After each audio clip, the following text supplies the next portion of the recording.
அது ஒரு ஃபோட்டோ எடுத்துங்க.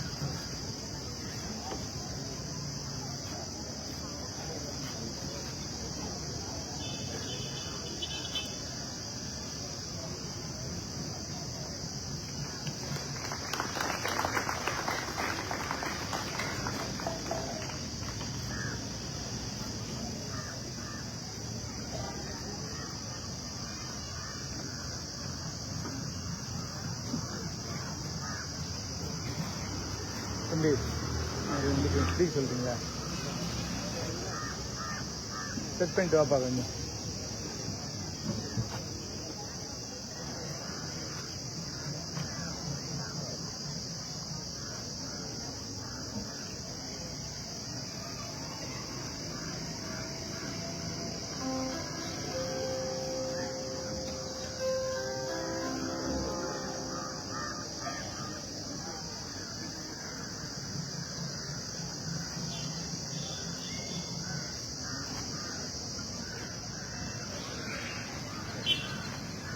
தமிழ் தேசிய பசுமை இயக்கத்தின் சார்பில்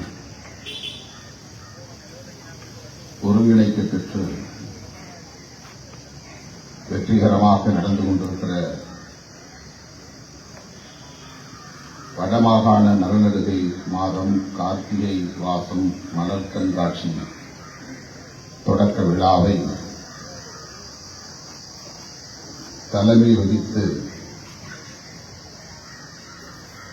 சிறப்புரை வழங்கி அமர்ந்திருக்கிற இயக்கத்தின் தலைவர்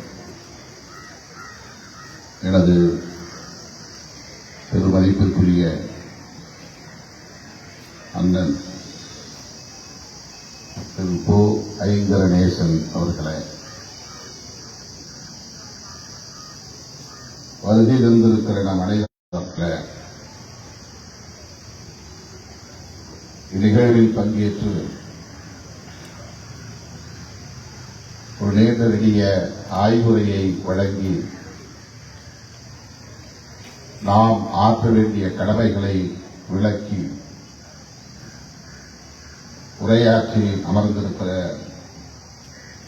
தோழர் நிலாந்தன் அவர்களே, எனக்கு முன்னர் நம்மிடையே நம்முடைய தமிழ் இலக்கிய தரவுகளை எல்லாம் எடுத்துரைத்து நமது இலக்கியம் எப்படி நம்முடைய வாழ்வியலோடு இணைந்ததாக பிணைந்ததாக இருக்கிறது, மரம் குறித்தும் இயற்கை குறித்தும் என்னவெல்லாம் பாடப்பட்டிருக்கின்றன என்பதையெல்லாம் எடுத்துரைத்து மிகச் சிறப்பான உரையை வழங்கி அமர்ந்திருக்கிற யாழ்ப்பாண பல்கலைக்கழகத்தின் மேனாள் தமிழ்துறை தலைவர் பெருமதிப்பிற்குரிய பேராசிரியர் ஐயா சிவலிங்க ராஜா அவர்களே, இந்த நிகழ்வில் பங்கேற்று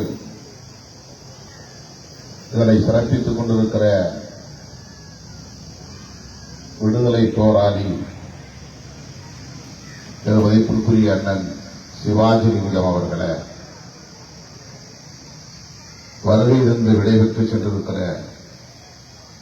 மேனாள் நாடாளுமன்ற உறுப்பினர் கஜேந்திரகுமார் அவர்களே, மற்றும் பல்வேறு இயக்கங்களின் தலைவர் பெருமக்களே, மாணவ செல்வங்களே, எனது அருமை தமிழ்ச் சொந்தங்களே, உங்கள் அனைவருக்கும் என்னுடைய பணிவார்ந்த வணக்கத்தை தெரிவித்துக் கொள்கிறேன். நேரம் மிகவும் கடந்துவிட்டது. மாணவ செல்வங்கள் வீடு திரும்ப வேண்டும் என்கிற பதைப்போடு பெற்றோர் அமர்ந்திருக்கிறார்கள். நான் நீண்ட நேரம் எடுத்துக்கொள்ள விரும்பவில்லை. இரண்டாவது முறையாக இந்த நிகழ்வுக்கு என்னை அழைத்திருக்கிற அண்ணன் ஐங்கரநேசன் அவர்களுக்கும் தமிழ் தேசிய பசுமை இயக்கத்தை சார்ந்த தலைவர் பெருமக்கள் அனைவருக்கும் என்னுடைய நெஞ்சார்ந்த நன்றியை முதலில் குறித்தாக்குகிறேன்.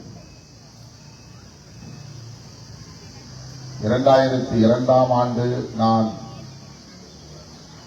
அண்ணன் பிரபாகரன் அவர்களின் அழைப்பை ஏற்று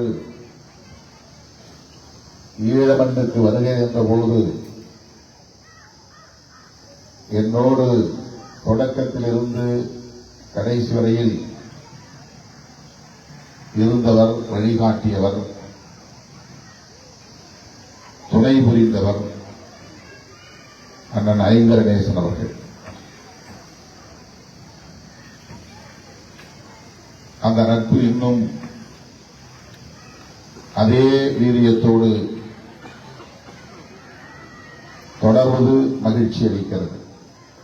அவர் மீது நான் கொண்டிருக்கிற பற்றுதல், என் மீது அவர் கொண்டிருக்கிற நம்பிக்கை இந்த உறவுக்கு அடிப்படையாக அமைந்திருக்கிறது. அவருடைய உரையில் என்னை பற்றி சில கருத்துக்களை பதிவு செய்தார். மாணவ பருவத்திலிருந்து நான் தமிழீழம் குறித்து எத்தகைய புரிதலை கொண்டிருந்தேன், ஈடுபாடு கொண்டிருந்தேன், பற்றுதலை கொண்டிருந்தேன், களப்பணிகளை ஆற்றியிருக்கிறேன் என்பதை கோடிட்டு காட்டினார்.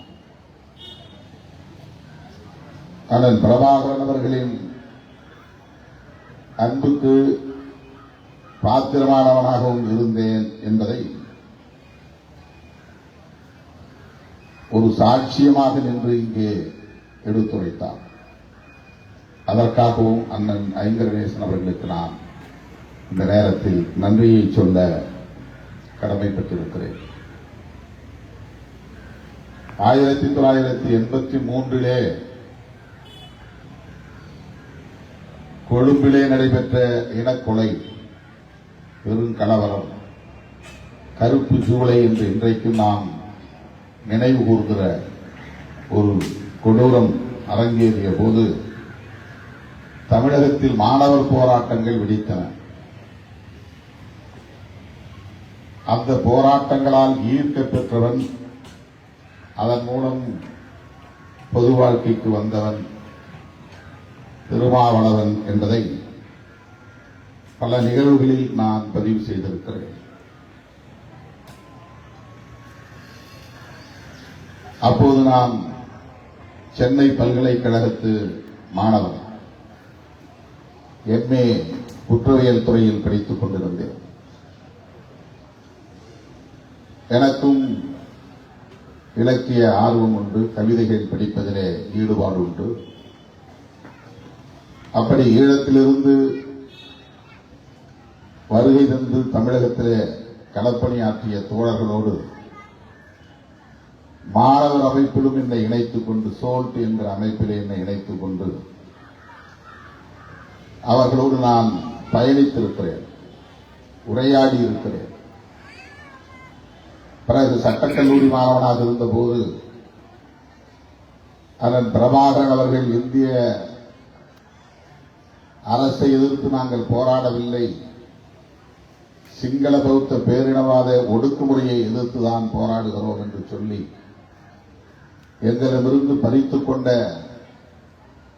வயர்லெஸ் ஆர்ம்ஸ் என்கிற கருவிகளை எல்லாம் ஒப்படைக்க சொல்லி உண்ணாநிலை அறப்போராட்டத்தை மேற்கொண்ட போது சட்டக்கல்லூரி மாணவர்கள் 10 பேர் திரண்டு போய் அவரை சந்தித்து எங்கள் ஆதரவை வெளிப்படுத்தினோம். அந்த மாணவர்களை திரட்டிச் சென்றவன் என்கிற முறையிலே என்னுடைய ஈடுபாடு அன்றைக்கு வெளிப்பட்டது. எங்களை அடையாளம் கண்டு மாணவர்களாகிய எங்களை தட்டிக் கொடுத்தவர் அண்ணன் பிரபாகரன் அவர்கள். அதுதான் முதல் சந்திப்பு. அதன் பின்னர் நான் ஒரு இயக்க தலைவனாகி ஈழத்தமிழர் பிரச்சனைகளை கிராமங்களோடு எடுத்துச் செல்லக்கூடிய போராட்டங்களை முன்னெடுத்த போது வன்னிக்காட்டில் இருந்த அண்ணன் அவர்கள் என்னை அடையாளம் கண்டிருக்கிறார் என்பது எனக்கு தெரியாது. 2002ஆம் ஆண்டு ஏற்பட்ட போர் நிறுத்த ஒப்பந்தத்தின் அடிப்படையில் யாழ் மண்ணில் வீரசிங்க மண்டபத்தில் மானுடத்தின் தமிழ்க்கூடல் நிகழ்வை அண்ணன் கவிஞர் புதுவை ரத்தினதுரை அவர்களின் தலைமையில் ஒருங்கிணைத்த போது தமிழகத்திலிருந்து அழைக்கப்பெற்ற 5 பேர்களில் நானும் ஒருவர். புதுவை ரத்தினதுரை அவர்கள் வெளிப்படையாக சொன்னார், உங்கள் பெயரை முன்மொழிந்தவர் அண்ணன் பிரபாகரன் அவர்கள்தான், எங்களுக்கு உங்களை பற்றி எதுவும் தெரியாது என்று சொன்னார். அப்படி அண்ணன் அவர்களால் அடையாளம் காணப்பட்டு இந்த மண்ணுக்கு அழைத்து வரப்பட்டவன் அப்போது எனக்கு அறிமுகமானவர் அண்ணன் ஐங்கரநேசன் அவர்கள். அண்ணன் அவர்களோடு நான் எடுத்துக்கொண்ட புகைப்படங்கள், வீடியோக்கள், அவரோடு உரையாடிய காட்சிகள், உணவருந்திய காட்சிகள் எல்லாவற்றையும் அன்றைக்கு ஊருக்கு எடுத்துச் செல்ல வேண்டாம், அந்த ஆட்சியாளர்கள் பறித்துக் கொள்வார்கள், இங்கேயே இருக்கட்டும் என்று சொன்னார் அண்ணன் பிரபாகரன். அவை அனைத்தையும் அண்ணன் ஐங்கரநேசன் அவரிடத்திலே ஒப்படைத்துவிட்டு நான் போனேன்.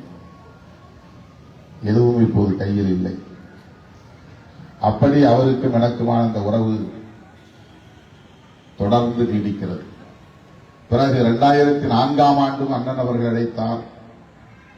ஒவ்வொரு முறையும் 1 மணி நேரத்திற்கு மேலாக அரசியல் குறித்து என்னோடு கலந்துரையாடினார் என்கிற வரலாற்று நிகழ்வுகளை எல்லாம் மீண்டும் நான் எண்ணி பார்க்கிறேன்.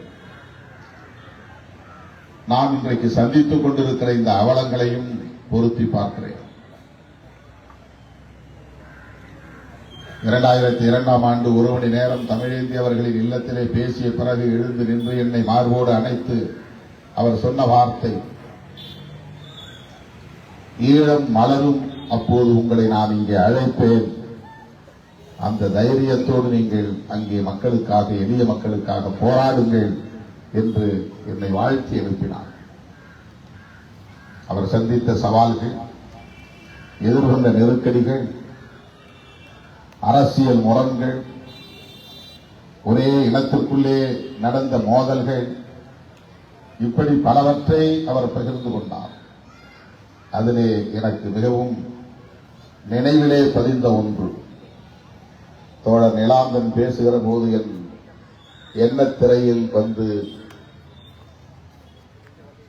நினைவை கொண்டு வந்தது. அவர் சொன்னார், தொகுத்து பார்த்து சொன்னார், முதலில் இந்தியா தலையிட்டது, பிறகு அமெரிக்கா தலையிட்டது, கடைசியில் ஐநா தலையிட்டது. இந்த பிரச்சனையில், இனப்பிரச்சனையில், இதிலிருந்து நமக்கு ஒன்று தெரிகிறது, மூன்றாவதாக ஒரு சக்தி இதில் தலையிட்டே தீர வேண்டும் என்கிற தேவையை நமக்கு கற்பித்திருக்கிறது என்று சொன்னார். அப்போது எனக்கு என்ன நினைவுக்கு வந்தது என்றால், அண்ணன் அவர்களோடு பேசிய போது நான் ஒரு கேள்வியை அவரிடத்திலே எழுப்பினேன். இந்த பிரச்சனையில் நார்வே ஏன் அக்கறை காட்டுகிறது? எரிக் சொல்ஹெய்ம் எதற்காக பேச்சுவார்த்தைக்கு முயற்சிகளை மேற்கொள்கிறார் என்ற கேள்வியை எழுப்பிய போது அண்ணன் அவர்கள் சொன்ன பதில் அப்போது எனக்கு புரியவில்லை. எந்த அளவுக்கு அவர் சர்வதேச அரசியல் ஞானம் படைத்தவராக இருந்திருக்கிறார் என்பதை பின்னால் என்னால் உணர்ந்து கொள்ள முடிந்தது. அவர் இந்த மண்ணுக்குள்ளேயே இருந்து மக்களை திரட்டி படை நடத்தி உலகின் கவனத்தை ஈர்த்து எவராலும் வெல்ல முடியாதவர் என்கிற வரலாற்றை பதிவு செய்தவர். உலக நாடுகளுக்கு எங்கும் அவர் போனதில்லை, எந்த படைக்களத்தையும் போய் பார்த்ததில்லை, எந்த ராணுவ பள்ளியிலும் பயின்றவர் இல்லை, பயிற்சி பெற்றவர் இல்லை. ஆனால் வல்வெட்டி துறையிலே பிறந்து அந்த வீதிகளில் விளையாடிய ஒரு இளைஞராக தனது அரசியல் பயணத்தை தொடங்கிய அவர் உலக நாடுகளையே மிரள வைக்கக்கூடிய அளவுக்கு ஒரு படையை கட்டியெழுப்பியதோடு பிரபாகரனின் போர் உத்திகள் என்று உலக நாடுகள் தம்முடைய ராணுவ பள்ளிகளில் பயிற்சி எடுக்கக்கூடிய அளவுக்கு, பாடம் எடுக்கக்கூடிய அளவுக்கு ராணுவ ஞானம் படைத்தவராக அவர் விளங்கினார் என்பதுதான் வரலாறு. அப்படிப்பட்ட அண்ணன் பிரபாகரன் அவர்கள் நான் எழுப்பிய கேள்விக்கு சொன்ன பதில், நார்வே ஏன் தலையிடுகிறது, அதற்கு என்ன அக்கறை, எரிக் சோல்ஹெய்ம் ஏன் இந்த முயற்சிகளை மேற்கொள்கிறார் என்று சொன்னபோது அவர் சொன்ன பதில், அமெரிக்காவின் கோரமுகம் இஸ்ரேல், அமெரிக்காவின் அன்பு முகம் நார்வே என்று சொன்னார். இவ்வளவுதான் அவர் சொன்ன பதில். நான் அமெரிக்காவை பற்றி கேட்கவில்லை, அமெரிக்கா தலையிடுகிறது என்று நான் சிந்திக்கவும் இல்லை. நான் நார்வேயை பற்றித்தான் கேள்வி எழுப்பினேன். அதற்கு அவர் சொன்ன பதில், அரசியல் ஆய்வாளர்கள் அண்ணன் பிரபாகரன் அவர்களை பல கோணங்களில் சீர்தூக்கி பார்த்திருப்பீர்கள், அவருடைய அணுகுமுறைகளை ஆய்வு செய்திருப்பீர்கள், அவருடைய வெற்றிக்கு அடிப்படை காரணிகள் என்ன என்பதை நுணுக்கி நுணுக்கி சீராய்வு செய்திருப்பீர்கள். ஆனால் இந்த பதில் எவ்வளவு தொலைநோக்கு பார்வை கொண்டதாக இருக்கிறது, சர்வதேச ஞானம் கொண்டவராக இருக்கிறார். ஒவ்வொரு தேசத்தின் தலையிலும் எதன் பின்னணியில் உள்ளது என்பதை எல்லாம் எப்படி அவர் உணர்ந்திருக்கிறார் என்பதை உணர்த்துகிறது. அமெரிக்கா ஒரு நாட்டை அச்சுறுத்த வேண்டுமானால் தனது கோர முகத்தை காட்டுவதற்கு இஸ்ரேலை பயன்படுத்துகிறது. 2002 அவர் சொன்ன பதிலில் இருந்து நம்மால் அறிய முடிகிறது. இதுதான் அண்ணன் பிரபாகரன்.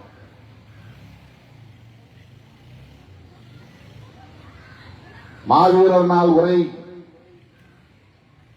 மாவீரர்களுக்காக செய்யப்பட்டதல்ல, போராடும் போராளிகளுக்காக நிகழ்த்தப்பட்டதல்ல, களத்தில் நிற்கும் தமிழ் சொந்தங்களுக்காக மட்டுமே அவர் பேசிய உரை அல்ல. அவர் என்ன பேசப் போகிறார் என்பதை உலக நாடுகளே அந்த நாளில் காத்திருக்கும். உலக நாடுகளின் கவனத்தை ஈர்க்கக்கூடிய வகையிலே அவருடைய உரை ஒவ்வொரு மாவீரர் நாளில் அமைந்திருக்கிறது. சிங்களவர்கள் மட்டுமல்ல, இந்திய ஆட்சியாளர்கள் மட்டுமல்ல, உலக நாடுகளின் தலைவர்கள் மாவீரர் நாளில் பிரபாகரன் என்ன பேசப் போகிறார் என்பதை ஆவலோடு காத்திருக்கும். ஆண்டில் ஒரே ஒரு முறைதான் பேசுவார், ஒரு ஆண்டில் ஒரே ஒரு முறைதான் பேசுவார். ஒரு நாளைக்கு 10 மேடைகளில் நாம் பேசுகிறோம், ஒரு ஆண்டில் ஆயிரக்கணக்கான மேடைகளில் நாம் பேசுகிறோம். ஆனால் ஒரு தலைவர் ஒரு ஆண்டில் ஒரு முறைதான் பேசுவார். உலக நாடுகள் அவர் என்ன பேசப் போகிறார் என்பதை ஆவலோடு காத்து கிடந்து கவனிக்கும். அப்படி அவர் ஆற்றிய உரைகள் மிக மிக நுட்பமானவை, ஆழமானவை, தொலைநோக்கு பார்வை கொண்டவை. நட்பு சக்திகள் யார், பகை சக்திகள் யார் என்பதை வெளிப்படுத்தக்கூடியவை. அவருடைய உரைகளை மீண்டும் ஒரு முறை நாம் எடுத்து படிக்க வேண்டும். அந்த உரைகளில் எந்த இடத்திலும் அவர் இந்திய அரசை பகை சக்தியாக முன்னிறுத்தவில்லை. பேச்சுவார்த்தைக்கு அழைத்த போதும் சரி, அதற்கு முன்பும் சரி, அதற்கு பின்பும் சரி, IPKF வந்த நிலையிலும் சரி, அதை எதிர்த்து யுத்தம் நடத்திய போதும் சரி, இந்திய அரசை ஈழத் தமிழர்களுக்கு எதிரான ஒரு சக்தி என்று எந்த இடத்திலும் அவர் பதிவு செய்யவில்லை. உணர்ச்சி வயப்பட்டு கூட அவர் அப்படி எந்த இடத்திலும் பேசவில்லை. ஆதங்கப்பட்டு இந்திய அரசு இப்படி எங்களுக்கு துரோகம் செய்யலாமா என்று கூட அவர் பதிவு செய்யவில்லை. அவருக்கு ஒரு புரிதல், உலகத்தில் எத்தனையோ பல நாடுகள் இருந்தாலும் ஏதேனும் ஒரு நாடு நமக்கு ஆதரவு தெரிவித்தால்தான், துணை நின்றால்தான், ஒத்துழைத்தால்தான் நம் நோக்கம் நிறைவேறும் என்கிற போது அப்படி ஒரு நாடு இந்த பூகோள வரைபடத்தில் உண்டு என்றால் அது இந்தியாவாக மட்டும்தான் இருக்க முடியும். இந்தியாவால் மட்டும்தான் முடியும். இந்தியா நம்முடைய நோக்கங்களை ஏற்றுக்கொண்டால்தான், நம்முடைய அரசியலை ஏற்றுக்கொண்டால்தான் அது வெற்றிகரமாக அடுத்த கட்டத்தை நோக்கி நகரும். இது எழுதப்படாத விதி, தவிர்க்க முடியாத விதி. இதை உணர்ந்தவர் அண்ணன் பிரபாகரன் அவர்கள். அவருடைய வயர்லெஸ் ஆர்ம்ஸ் எல்லாம் பிடிக்கிறாங்க. ஐஜி மோகன்தாஸ் சீஸ் பண்றார். உடனே அவர் நான் சாகுவரை உண்ணாவிரத போராட்டம் இந்திரா நகரிலே அவர் தங்கியிருந்த இல்லத்திலே அந்த உண்ணாவிரதத்தை மேற்கொள்கிறார். எம்ஜிஆர் ஊட்டியிலே மலர் கண்காட்சி தொடங்கி வைக்கிற நிகழ்ச்சியில் பங்கேற்பதற்காக போய்விட்டார். அப்போது ஒட்டுமொத்த தமிழ் நாட்டின் காவல்துறை தலைவராக இருந்தவர் ஐஜி, இப்போதுதான் டிஜிபி, அப்போது ஐஜி மோகன்தாஸ்.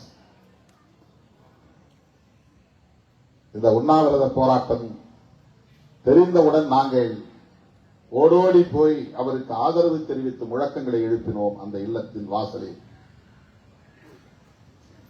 ஐயா வீரமணி அவர்களும் மருத்துவமனையில் இருந்து ஓடோடி வந்தார் அங்கே இல்லத்திற்கு.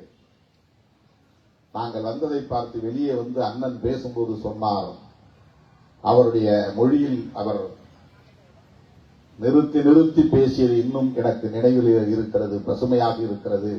அவர் சொன்ன வார்த்தை, நாங்கள் இந்திய அரசை ஒருபோதும் எதிர்ப்பதில்லை, எங்கள் துப்பாக்கி துவக்குகள் இந்திய அரசுக்கு எதிராக நாங்கள் பிடிக்கவில்லை, சிங்கள பௌத்த பேரினவாத அரசுக்கு எதிராகத்தான் நாங்கள் பிடிக்கிறோம். இதை முதலில் இந்த அரசு புரிந்து கொள்ள வேண்டும். அதே நிலைப்பாடுதான் தோழர்களே கடைசி வரையில் அவருடைய உரைகளில் நமக்கு தெரிகிறது. மாவீரர் நாள் உரையில இந்திய அரசை ஒரு பகை சக்தியாக நிறுத்தாமல் அவர் உத்திகளை கையாண்டார் என்பது ஒரு செய்தி, மிக முக்கியமான செய்தி. இன்னொரு செய்தி நான் பல மேடைகளில் பதிவு செய்திருக்கிறேன், இங்கேயும் சொல்ல வேண்டியது என்னுடைய கடமை என்று நான் கருதுகிறேன். அது நிலாந்தன் அவர்களின் பேச்சிலிருந்து எனக்கு இந்த உந்துதல் ஏற்பட்டு நான் சொல்லுகிறேன். அண்ணன் பிரபாகரன் அவர்கள் பகைவராக இருக்கிற சிங்களவர்களை அடையாளப்படுத்துகிற போது சிங்கள பௌத்த பேரினவாதிகள் என்றுதான் சொல்லுகிறார். சிங்களம் என்பது மொழியை குறிக்கிறது, பௌத்தம் என்பது மதத்தை குறிக்கிறது, பேரினவாதம் என்பது பெரும்பான்மையாக அவர்கள் இருக்கிறார்கள், நாங்கள் சிறுபான்மையாக இருக்கிறோம். அவர்கள் பெரும்பான்மைவாதத்தை பேரினவாதமாக கையில் எடுக்கிறார்கள். அது வெறும் பெரும்பான்மைவாதமாக இல்லை, பேரினவாதமாக, பெரிய இனம் என்கிற அடிப்படையில் பேரினவாதமாக எங்கள் மீது ஒடுக்குமுறையை செலுத்துகிறார்கள். இதைத்தான் நாங்கள் எதிர்க்கிறோம், இதைத்தான் நாங்கள் எதிர்க்கிறோம். சிங்கள பௌத்த பேரினவாதிகள் என்று மொழி அடையாளத்தோடு மத அடையாளத்தோடு பேரினம் என்கிற அந்த பெரும்பான்மைவாத அடையாளத்தை சுட்டிக்காட்டிய அண்ணன் பிரபாகரன் அவர்கள் எந்த இடத்திலும் நாங்கள் தமிழ் இந்து சிறுபான்மை என்று சொன்னதில்லை. மொழிக்கு தமிழ், பௌத்தத்திற்கு மாற்றாக இந்து, பேரினவாதத்திற்கு எதிராக சிறுபான்மை என்றவர் தமிழ் இந்து சிறுபான்மை சமூகத்தை சார்ந்தவர்கள் நாங்கள் என்று எந்த இடத்திலும் இந்த சொற்றொடரை அவர் கையாண்டதில்லை. மாவீரர் நாள் உரையை நீங்கள் எடுத்து பார்த்தால் தெரியும்.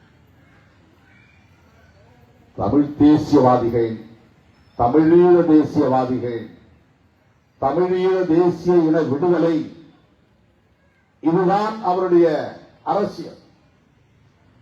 இந்த அரசியலில் மதவாதம் கலக்கக்கூடாது என்பதில் தெளிவாக இருந்தார். இதை நாம் நுட்பமாக கவனிக்க வேண்டிய ஒரு காலத்தில் நாம் நிற்கிறோம். தமிழ் தேசியம் என்பது சாதி மதம் என்கிற அடையாளங்களை கடந்த ஒன்று என்பதில் அவருக்கு ஒரு தெளிவு இருந்தது. அவர் எந்த பெரியார் இயக்கத்திலும் பணியாற்றியவர் இல்லை, எந்த கம்யூனிஸ்ட் இயக்கத்திலும் சேர்ந்து களமாடியவர் இல்லை. ஆனால் அவர் ஒரு செக்யூலர் போர்ஸாக இருக்கிறார். மதசார்பற்ற ஒரு அரசியல் தலைவராக, சாதியை ஒழிக்க வேண்டும் என்கிற அரசியல் தலைவராக, தமிழர்கள் ஒரு தேசிய இனமாக விடுதலை பெற வேண்டும் என்கிற ஒரு விடுதலை போராளியாக, உலகுக்கே வழிகாட்டக்கூடிய ஒரு முன்மாதிரி தலைவராக விளங்குகிறவர் அண்ணன் பிரபாகரன் அவர்கள். அருமை தோழர்களே, இந்த புரிதலில் தான் நாம் ஈழத்தமிழர் சிக்கலை அணுக வேண்டும். அண்ணன் ஐங்கரநேசன் அவர்கள் இங்கே பேசுகிற போது சொன்னார், தமிழ்நாட்டு அரசியலில் தேர்தல் களத்தில் எடுக்கிற முடிவுகளை வைத்துக் கொண்டு நாம் ஒரு நிலைப்பாட்டுக்கு வருவது கூடாது என்று சொன்னார்.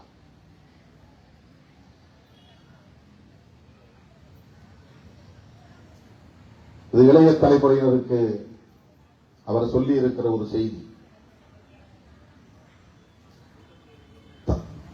ஈழத்திலும் கூட இலங்கையிலும் கூட தேர்தல் அடிப்படையில் எடுக்கப்படுகிற முடிவுகளை வைத்துக் கொண்டு ஒரு நிலைப்பாட்டுக்கு நாம் வரக்கூடாது. தேர்தல் அரசியல் என்பது அந்தந்த தேசத்தின் அரசியலமைப்பு சட்டத்தால் நிர்ணயிக்கப்பட்ட வரைமுறைகளோடு இயங்கக்கூடிய ஒன்று. இலங்கையிலே நான் தேர்தலில் இருக்கிறேன் என்று சொன்னால் இலங்கை அரசாங்கம் வடித்து வைத்திருக்கிற அரசமைப்பு சட்டத்தை மதிக்கிறேன் என்று பொருள். அரசமைப்பு சட்டம் சொல்லுகிற அனைத்தையும் ஏற்கிறேன் என்று பொருள். அந்த அரசமைப்பு சட்டம் முன்மொழியக்கூடிய நாடாளுமன்ற ஜனநாயகத்தை நான் ஏற்று அதன் அடிப்படையில் தேர்தலில் பங்கேற்கிறேன் என்று பொருள். இந்த அரசமைப்பு சட்டத்தை நான் ஏற்கவில்லை, அதனால் தேர்தலில் நிற்கவில்லை என்பதுதான் புலிகளின் நிலைப்பாடு. எங்களுக்கு ஒரு தேசம் வேண்டும் என்று சொல்லுகிற போதே நீ வைத்திருக்கிற அரசமைப்பு சட்டம் எங்களுக்குரியதல்ல என்று பொருள். உன்னுடைய அரசமைப்பு சட்டத்தை நாங்கள் ஏற்க மாட்டோம் என்று பொருள். ஒவ்வொரு அரசும் அரசமைப்பு சட்டத்தால் வழிநடத்தப்படுகின்றன. இந்தியா கட்சி மாறும், பாஜக வரலாம், காங்கிரஸ் வரலாம், யாரும் நாளைக்கு வரலாம், இன்னொரு மாநில கட்சி தேசிய கட்சியாக மாறி ஆட்சியை பிடிக்கலாம், அது வேறு. ஆனால் அந்த தேசம் அரசமைப்பு சட்டத்தால் வழிநடத்தப்படுகிறது. அரசமைப்பு சட்டத்தால் தேர்தல்கள் நடக்கின்றன. அரசமைப்பு சட்டத்தின் அடிப்படையில் வெளியுறவு கொள்கைகள் வரையறுக்கப்படுகின்றன. அரசமைப்பு சட்டத்தில் திருத்தம் செய்யாமல் எந்த அடிப்படையும் மாறாது. இலங்கையில் இன்னொரு தேசம் வேண்டும் என்று சொன்னால் ஒன்று, அந்த அரசமைப்பு சட்டத்தை நாங்கள் ஏற்க மாட்டோம் என்பதில் இருந்துதான் அந்த கோரிக்கை எழ முடியும். அந்த அரசமைப்பு சட்டத்திற்குள்ளே திருத்தம் செய்து ஒரு தேசம் உருவாகாது. அமெண்ட்மெண்ட் மூலமாக ஒரு தேசம் உருவாக முடியாது. சர்வதேச நாடுகளின் தலையீடு இல்லாமல் உலகத்தில், இந்த பூலோகத்தில் இன்னொரு நாடு பிறக்காது, புதிய நாடு பிறக்காது. ஒரு புதிய நாடு உலகத்தில் எங்கேயாவது உருவாகிறது என்று சொன்னால் அதன் பின்னணியில் ஏகாதிபத்திய நாடுகள் இருக்கின்றன, சர்வதேச அரசியல் இருக்கிறது என்பதை நாம் புரிந்து கொள்ள வேண்டும். இலங்கைக்குள் ஈழம் உருவாக வேண்டுமானால், ஈழம் என்ற ஒரு புதிய நாடு பிறக்க வேண்டுமானால் உலக நாடுகளின் தலையீடு இல்லாமல், சர்வதேச அரசியல் பங்கேற்பு இல்லாமல் அது நிகழாது. ஏகாதிபத்திய நாடுகளின் ஒத்துழைப்பு இல்லாமல் அது நிகழாது. அரசமைப்பு சட்டத்திற்கு எதிரான ஒரு நிலைப்பாடு அது. இந்த அரசமைப்பு சட்டத்தின் அடிப்படையில் தேர்தலில் இருக்கக்கூடிய தேர்தல் கட்சிகளை நீங்கள் அவர்களின் நிலைப்பாட்டை அடிப்படையாக கொண்டு ஒரு தீர்மானத்திற்கு வரக்கூடாது என்பதுதான் முக்கியமானது. பல கட்சிகளாக நாம் சிதறி கிடப்பதற்கும், மக்களுடைய எதிர்பார்ப்புக்கு ஏற்ப அவர்கள் செயல்படாமல் திசை மாறுவதற்கும் அரசமைப்பு சட்டம் தான் காரணம். அந்த சட்டத்தை ஏற்றுக்கொள்ளுகிற போது, அதன் அடிப்படையில் இயங்குகிற போது, அந்த காம்ப்ரமைஸ் என்கிற நிலைப்பாட்டை அரசியல் கட்சிகள் மேற்கொள்ள வேண்டிய நிலைக்கு தள்ளப்படும். அது தவிர்க்க முடியாது. ஆனால் எந்த அளவுக்கு ஜனநாயக அடிப்படையிலே நமக்கு அவர்கள் ஆதரவாக இருப்பார்கள் என்பதுதான் முக்கியமானது. அந்த ஆதரவு சக்திகளை ஜனநாயக சக்திகளாக நாம் பார்க்க வேண்டும். நமக்கான ஜனநாயக சக்திகள். அழுதாலும் பிள்ளை அவள்தான் பெற வேண்டும் என்பது பழமொழி. ஈழம் வெல்லும், அதனை காலம் சொல்லும் என்று நாம் சொல்லுகிறோம். அந்த ஈழம் எப்படி வெல்லும், யாரால் வெல்லும், எப்போது வெல்லும், இதை தீர்மானிக்கக்கூடியவர்கள் இந்த மண்ணில் இருப்பவர்கள் தான். தமிழ்நாட்டில் என்ன கொந்தளிப்பு ஏற்பட்டாலும் அது ஈழத்தை விடுவிக்காது. அது உங்கள் கொள்கைக்கும், உங்கள் கோட்பாட்டுக்கும், உங்கள் கோரிக்கைக்கும், உங்கள் போராட்டத்திற்கும் ஒரு துணையாக இருக்கும், அவ்வளவுதான். அதனால்தான் நிலாந்தன் சொன்னார், நாம் இங்கே ஒரு தேசமாக உருப்பெற வேண்டும் என்று சொன்னார். தேசமாக உருப்பெறுவதற்கான அரசியல் தான் தேசிய அரசியல். அதுதான் தேசியவாத அரசியல். தேசம் என்பதில் இருந்துதான் தேசியவாதம் உருவாகிறது. நாம் ஒரு தேசமாக உருப்பெற வேண்டும் என்பதற்கான வாதம் தான் தேசியவாதம். நாம் ஒரு தேசமாக உருவாக வேண்டுமானால் நாடாளுமன்ற ஜனநாயகத்தின் அடிப்படையிலே அது நடக்குமா என்றால் நடக்காது. தேர்தலில் போட்டியிட்டு வெற்றி பெற்ற நாடாளுமன்ற உறுப்பினர்களால் அது நிகழ்த்த முடியுமா என்றால் முடியாது. அரசமைப்பு சட்டத்திலே ஒரு திருத்தத்தை கொண்டு வர வேண்டுமானால் இந்திய அரசமைப்பு சட்டத்தின்படி ஒரு அமெண்ட்மெண்ட் வரணும் அப்படின்னு சொன்னா, ஒரு திருத்தம் கொண்டு வர வேண்டுமானால் 2/3 மெஜாரிட்டி இருக்கணும். மொத்தம் 3 மடங்குல 2 மடங்கு பேர் ஆதரவு தெரிவிக்கணும். 2 மடங்கு பேர் ஆதரவு தெரிவித்தால்தான் அரசமைப்பு சட்டத்திலே கை வைக்க முடியும். 300 பேர் இருக்கிறார்கள் என்றால் 200 பேர் அதற்கு ஆதரவு தெரிவித்து வாக்களிக்க வேண்டும். அப்பதான் ஒரு எழுத்தையாவது மாற்ற முடியும் அரசமைப்பு சட்டத்தில். உலக நாடுகள் முழுவதும் அப்படித்தான் அரசமைப்பு சட்டத்திற்குரிய முக்கியத்துவத்தை வைத்திருக்கிறார்கள். அது இலங்கையிலும் அப்படித்தான் இருக்க முடியும். 13th அமெண்ட்மெண்ட் என்பதை நாம் விமர்சிக்கிறோம், ஒரு புறம் இருக்கட்டும். அந்த அமெண்ட்மெண்டை கொண்டு வருவதற்கு இலங்கை நாடாளுமன்றத்தில் தமிழ் நாடாளுமன்ற உறுப்பினர்கள் கொடுத்த அழுத்தத்தின் விளைவாக உருவாகவில்லை.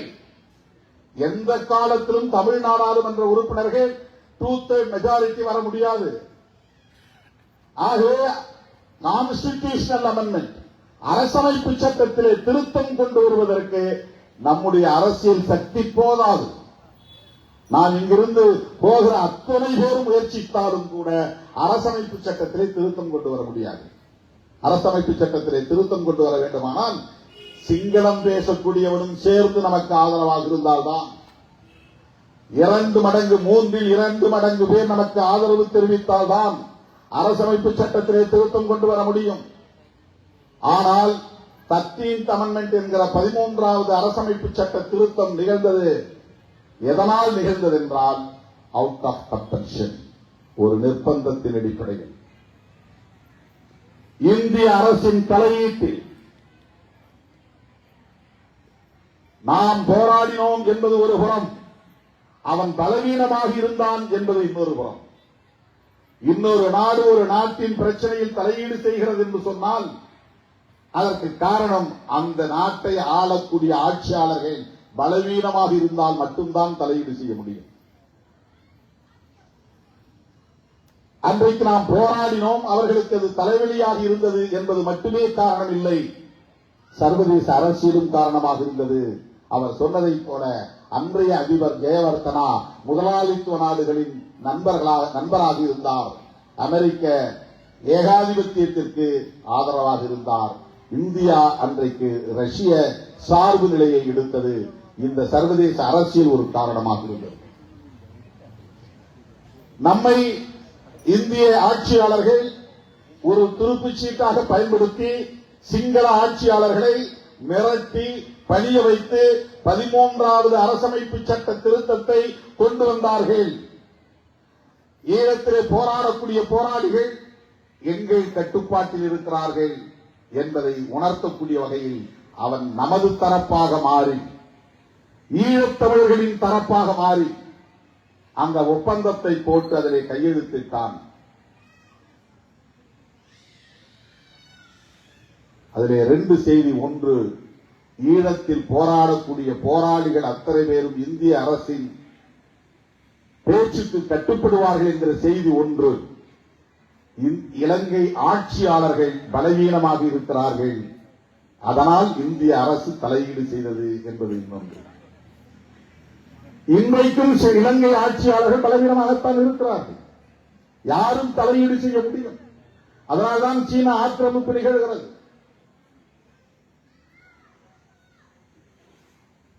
இன்னொரு நாடு தலையீடு செய்ய முடியாத அளவுக்கு அவர்கள் வலிமை பெற்றவர்களாக இல்லை. அதுதான் யதார்த்தமான உண்மை. உண்மையில் நம் போராட்டம் வெற்றி பெற்று பல ஆண்டுகள் கடந்துவிட்டன. அந்த வெற்றியை வெற்றியாக அங்கீகரிக்கவில்லை உலக நாடுகள். ஈழத்தை ஒரு நாடாக, விடுதலை பெற்ற நாடாக அங்கீகரிக்கவில்லை உலக நாடுகள். அதைவிட முக்கியமாக தமிழீழ விடுதலை புலிகள் உள்ளிட்ட போராளிகள் இயக்கத்தை மக்கள் இயக்கமாக அவர்கள் ஏற்கவில்லை. ஒரு தேசிய இன விடுதலை இயக்கமாக ஏற்கவில்லை. ஒரு பயங்கரவாத குழு என்கிற அடிப்படையில் தான், ஒரு டெரரிஸ்ட் குரூப் என்கிற அடிப்படையில் தான் இந்த அமைப்புகளை உலக நாடுகளை பார்த்தன. அந்த ஸ்டிக்மா இன்னும் இருக்கிறது. எனது அருமை தோழர்களே, இந்த பின்னணியில் இருந்துதான் இந்த அரசியலை நாம் உற்று நோக்க வேண்டும். எல்லாம் பழைய கதை, வலி மிகுந்த கதை, ரத்தம் தோய்ந்த கதை, வடுப்பில் நிறைந்த வரலாறு. ஆனால் புதிய இளைய தலைமுறையினருக்கு அது தெரியாது. இது கிட்டு பூங்கா, கிட்டுவின் ஏகம் இந்த இளைய தலைமுறையினருக்கு தெரியாது. அவருடைய வீரம் இந்த இளைய தலைமுறையினருக்கு தெரியாது. நாம் சந்தித்த சவால்களும், நெருக்கடிகளும், துன்பங்களும், துயரங்களும், அவலங்களும் இந்த இளைய தலைமுறையினருக்கு தெரியாது. அது அவர்கள் பிழையும் அல்ல, நம்முடைய பிழையும் அல்ல, காலத்தின் கோலம் அது. ஆனால் இந்த இளைய தலைமுறையினரை நம்முடைய அரசியல் களத்திலே இணைய வைப்பதும், பிணைய வைப்பதும், அவர்களை அதற்கு அறியப்படுத்துவதும், அவர்களை அதற்காக வழிநடத்துவதும் வலிகளை சுமந்து நிற்கிற நம்முடைய கடமை. அந்த புரிதல் தான் நமக்கு தேவை. எனது அருமை தோழர்களே, அடுத்து நாம் என்ன செய்ய வேண்டும் என்பதுதான் நாம் முன்னால் இருக்கிற முக்கியமான கேள்வி.